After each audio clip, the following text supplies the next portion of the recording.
This is episode 131 of Teacher Approved. You're listening to Teacher Approved, the podcast helping educators elevate what matters and simplify the rest. I'm Heidi. And I'm Emily. We're the creators behind Second Story Window, where we give research-based and teacher-approved strategies that make teaching less stressful and more effective.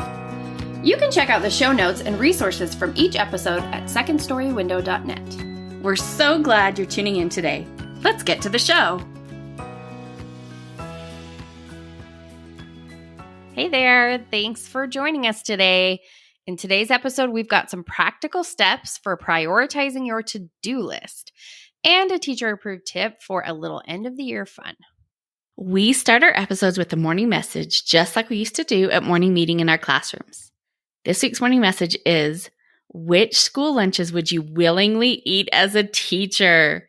Emily, did you brave the school cafeteria as a teacher? Almost never. Probably less than one hand ever. Just not my jam, but I think there were a couple times when I was desperate. How about you? Yeah, same. I feel like the lunches we grew up eating were really good. Oh my gosh. Thinking about school lunches has made me realize like how good we had it growing up. And those lunch ladies were so nice, and they're making those peanut butter bars. It was so good, yeah. So good, cinnamon rolls. And now it's all just like prepackaged stuff that they just reheat. So which is not the lunch ladies' fault. It's the whole system, of course. Yes. But some of our community members are getting some decent lunches at their school. It sounds like Natalie said that all of their school lunches are fire. Jealous. Amanda said, my school has oven fried chicken that is really good. Also chicken patty, chicken nuggets. And then she says, I'm a child. And cheesy garlic bread. We have some decent options most of the time. Yeah, that doesn't sound bad. That is lucky. Angela said, our ladies are the best. When kids eat squash at school, you know they're doing something right. That's incredible. I know. Holy cow. Abby said, all of the ones at my former school were really good. I especially loved our beef nachos. If there was something I didn't like, the amazing cafeteria staff would make me and others an absolutely delicious chef salad. I love that, taking care of the teachers. So nice. It's so nice. I feel like that used to be an option when I was like a new teacher, but it was something that didn't last for very long. Cindy said, our district has amazing apple crumble made with oatmeal, and we have a farm-to-table day in September when fresh corn on the cob and watermelon is served. That is remarkable. I know. I want to teach at Cindy's school. Lots of other people said, no meals, absolutely not. Everything is disgusting. And Tim even said, I have never eaten a school lunch in my life. And I clarified, even as a student? And he said, never. Crazy. What does he do when he forgets his lunch? Maybe he has restaurants close by. I guess my school was not situated. No, we did not have those options at either of our schools. Well, we'd love to have you join the conversation over in our Teacher Approved Facebook group. One of my personal end of school year traditions was the launching of my summer to-do list. And please know I have turned that into a proper noun in honor of the reverence it deserves. And that list, with all of its many pages, became my constant summer companion, my link to sanity, and also my jailer. My mood in the summer was completely determined by how much progress I was making toward checking everything off that list. I happened to land on this particular approach to school prep because I did not always have a productive summer, and I learned the hard way that I would pay for it when school started if I wasn't using my summer well. Hopefully this is coming across as a cautionary tale, listeners, and not what we would suggest you emulate. Yes, you have things to get done, but enjoying your unpaid summer time should be your main focus. In last week's episode, we talked about the different types of recovery you might need this summer. Make sure to go back and check out that episode if you want some ideas on planning your summer. We only get one summer a year. We want to make sure we're using that time intentionally instead of just drifting through it and hoping we get around to the things we want to do. So we need to make sure that fun stuff is getting scheduled. But besides plans for lounging and long lunches, we also need a readiness plan so we're in good shape when school starts. Right. The last thing we want is for a blissful summer to turn into a terrified, chaotic school year. That's why we want to add goals and boundaries to our readiness plan. You won't be ready to start the year without having specific goals about what readiness looks like for you. The first step is to imagine how you want to feel as you head into the new school year, and then identify specific goals you can set for the summer to help you get there. Setting clear goals for your back-to-school readiness will guide you to make the most of your summer work time. Imagine it's the end of the summer and you are starting school feeling more prepared than ever. What tasks would you need to accomplish to give you that feeling? But, we don't want to lose our whole summer to our work goals. So we need boundaries. For example, you may decide that you're not going to do anything for summer in the month of June, and instead you're going to prioritize recovery. Or you may decide that you're going to work in your classroom only on Wednesdays.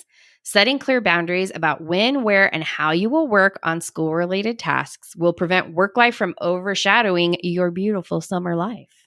Okay, we've just thrown a bunch of ideas at you, but don't worry. We have a free resource to help you keep track of it all. Emily has helpfully renamed it the End of Year Roadmap, and all you have to do to access it is to click the link in our show notes. Yeah, I didn't think our 20-letter acronym was working for the name of that. This roadmap is designed to bridge the transition between ending the school year and starting your summer. There are pages for reflecting on the last year, pages for planning your summer, and there's a great page for starting your summer to-do list. So let us dive into the wonder that is your proper noun summer to-do list and discuss how to make it your friend instead of your foe. The first step is to write everything down in one location. You can use the handy-dandy Google Sheet we included in the roadmap, or you can use an app or a notebook or any other method that is useful for you and that you will not lose. One advantage that digital list making has over paper and pencil list making is that you always have access to it. If you happen to be brushing your teeth before bed and you suddenly remember you need labels for your book boxes, you can easily just add it on your phone. If you have to go find a notebook at 11 o'clock at night, that is just not a walk anyone wants to take. And if you write it down on some random piece of paper that you have handy, trust me, you will lose it. I've done or that. come across it and be like, what is this even for? Once you've got a central place to gather all your tasks, it's time to bebop on over to our end of year roadmap file and make sure to answer the 2 guiding questions at the top of the to-do list. My goal for back to school season is to feel blank. And in order to feel that way, I need to prioritize blank. When we are faced with dozens of tasks and an inflexible deadline like the start of school, it's so easy to feel like every single task is top priority. But a mindset like that makes it really easy to waste a lot of time on tasks that are not moving the needle. Ask me how I know. There is no sadder wasted time than summer wasted time. If we're going to sacrifice our free time for unpaid work, let's make sure that the work we're doing will give us the greatest benefits. And the key to doing that is to recognize the difference between urgent and important. I have got to admit that this is a chronic struggle for me, like a daily issue. Everything to me feels urgent, so it makes it hard to prioritize which task is most deserving of my time. I am getting better at recognizing the difference now, but when I was a young teacher, it was just an indistinguishable blur of panic. I have definitely been there, and I'm sure we can't be the only ones. So let's see if we can find a better way. An urgent task is tied to a deadline. An important task is one that moves you closer to your goals. And a tool that can help tell the difference is the Eisenhower matrix. Oh, we sound so smart. And this is going to be a little tricky to describe, but there is a page for this in your end of year roadmap. So next time you're online, open it up and this will just be immediately clear. But in the meantime, picture a 2x2 grid. The 2 boxes in the top row are labeled important, and the 2 boxes in the bottom row are labeled unimportant. So we've got important and unimportant. And now let's label the columns. So the left column is urgent and the right column is not urgent. That makes the box in the top left urgent and important. The box in the top right is important but not urgent. Then the bottom left is urgent and unimportant, and the bottom right is not urgent and unimportant. The tricky trap is that tasks that are urgent often feel important because there will be consequences if you do not follow through. But just because there's a deadline doesn't mean the task is important. And these types of tasks crop up more often than we realize. Especially when there are so many outside people who like to have a say in how teachers use their time. Yeah, it happens all the time. For example, imagine you have a mandatory training on a district initiative you're already familiar with. I'm sure this has never happened to any teacher anywhere. Of course not. So do your best to imagine you're required to attend a useless training. How do we categorize this task? The training is urgent because there are negative consequences if you don't attend, but it's not important because you already have the information you need. Ideally, with a task that is urgent but not important, is one that you can find a way to get out of. Either you delegate it to someone else or you kind of push back against the person making that demand on your time. However, we have all learned that school systems are not always that flexible. No, there's often not a lot of wiggle room with the expectations handed to teachers. So when you find yourself voluntold to do something you can't get out of, the key is to do the minimum. An unimportant task, no matter how urgent, is not worthy of your highest efforts. Right. There is zero advantage for going above and beyond with this task, so just do what's required to make your administration happy. So how does this help you get ready for the school year? Let's get back to the goal you wrote. How do you want to feel in back to school season? If you want to feel relaxed, any task that will help you feel relaxed fits the category of important. Maybe that means having your first week prepped and ready to go by the end of July so you're not stressed. Or if your goal is to feel excited about teaching, maybe you want to create new science units because you have taught the same thing for the last 7 years. Or maybe you want to get all new classroom decor. It might be easy to think that classroom decor tasks aren't important, but if it is a task that genuinely supports your goal, then it is important. Once you've identified your urgent and important tasks, you have a good idea of what to start on. Next, you can work on your important but not urgent tasks. If a task is unimportant, but it still needs to be done, like I said, do what you can to delegate it. And if it is something that is neither important nor urgent, then delete it. Your time, especially your summertime, is more valuable than that. Hey there, teacher friend. Do you have a question or concern that could use a teacher-proof solution? We'd love to help you out by answering your question here on the podcast. You can submit your questions to hello@secondstorywindow.net and put podcast question in your subject line. We can't wait to hear what's on your mind. Now, I don't know what your summer to-do list looks like, but I imagine it's pretty lengthy. You've got giant tasks like set up your classroom and tiny tasks like get a box of tissues. So the Eisenhower matrix can be helpful in identifying which tasks need your attention first, but it doesn't tell you which of those urgent and important tasks are urgentest and importantest. Yes. And again, because we've got that hard and fast deadline of school starting, it can feel like everything should be top priority.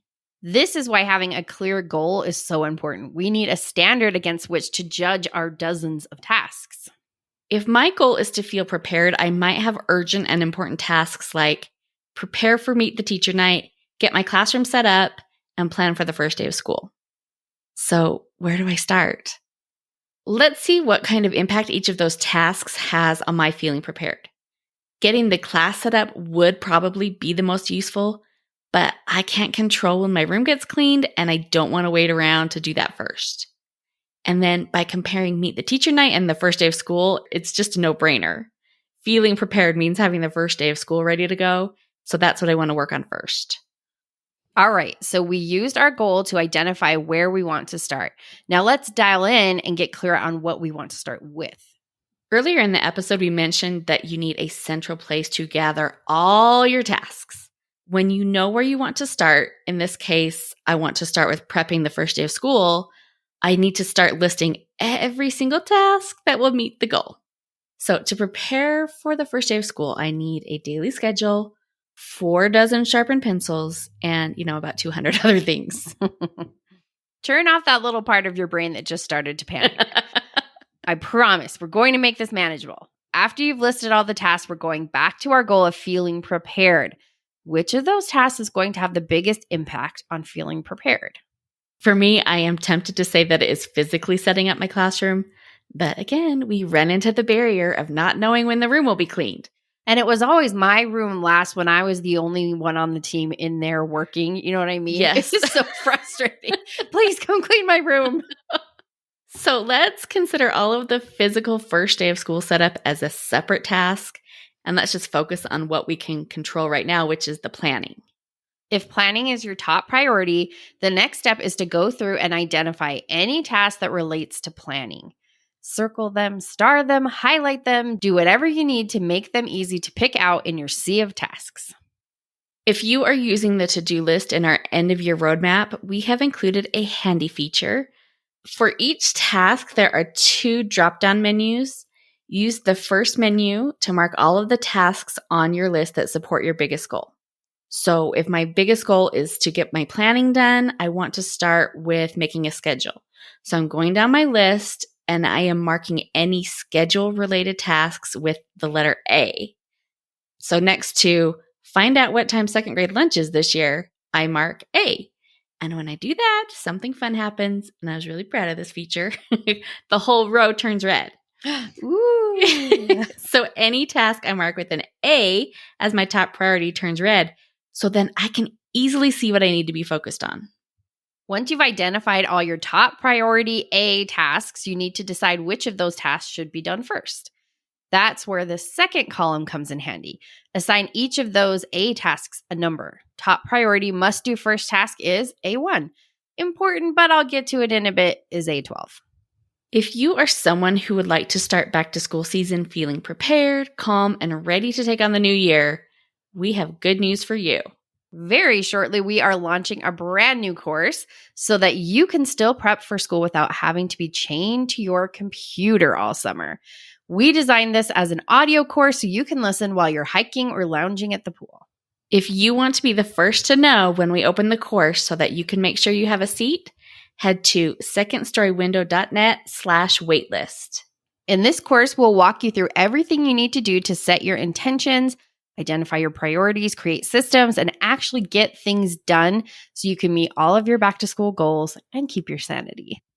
Plus, we will go step by step through how to build a happy and productive first day of school.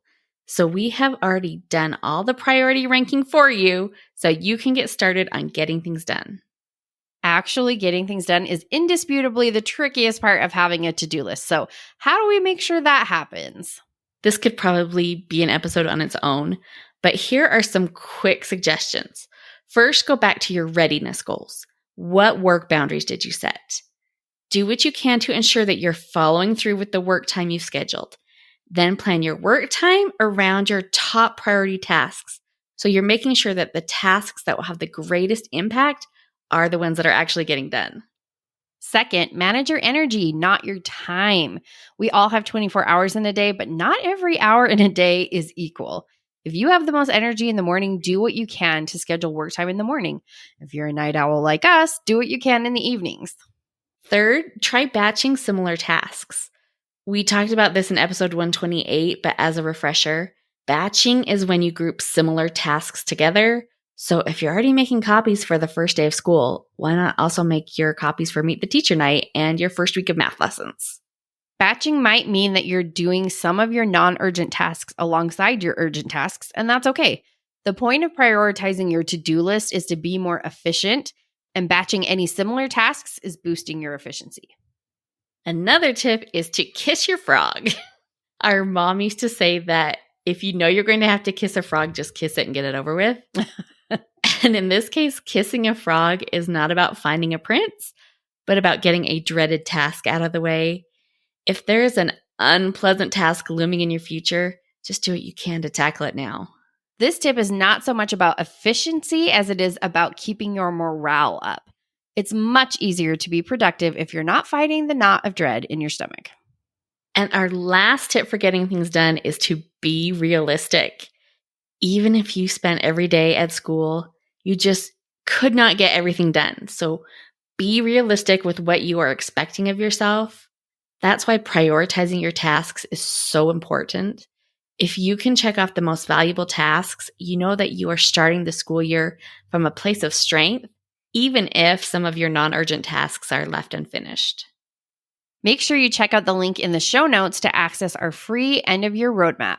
This will help you reflect, set goals, and prioritize your tasks. And it will set you up for the best back-to-school season ever. We'd love to hear about your back-to-school goals. Come join the conversation in our Teacher Approved Facebook group. Now let's talk about this week's Teacher Approved tip.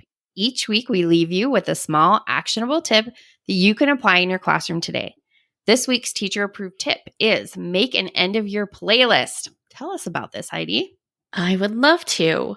If you still have a few days left of school, a fun activity might be to have your class make an end-of-year playlist.